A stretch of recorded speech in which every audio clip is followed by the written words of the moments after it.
Hello అండి, అందరికీ జై భవానీ. ఈరోజు 9 రోజులు దీక్ష తీసుకున్నాం. మొదటి రోజు అనమాట. పూజ కంప్లీట్ అయిపోయింది.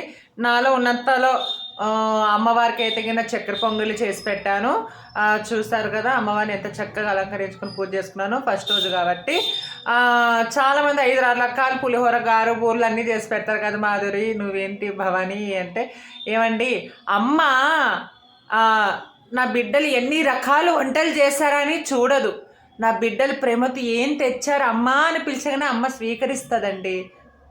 విజయవాడ కనకదుర్గమ్మ అమ్మ.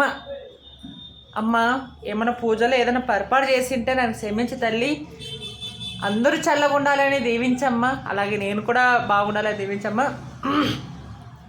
చాలామంది భవానీలు, అబ్బాయిల భవానీలు అయితే కన్నా ఇంట్లో పీఠం పెట్టుకోవాల్సిన ఏమీ అవసరం లేదండి. బయట చాలా ఉన్నాయి భవానీలు ఉంటారు. మీకు ఓపిక ఉంటే ఇంట్లో పెట్టుకోవచ్చు. ఆడవాళ్ళు అయితే కన్నా మీ టైం ప్రకారం చూసుకొని మీరు ఇంట్లో పీఠం పెట్టుకొని చక్కగా 9 రోజులు దీక్ష తీసుకుంటారా, 3 రోజులు దీక్ష తీసుకుంటారా, అది మీ నిర్ణయం బట్టి ఉంటుంది.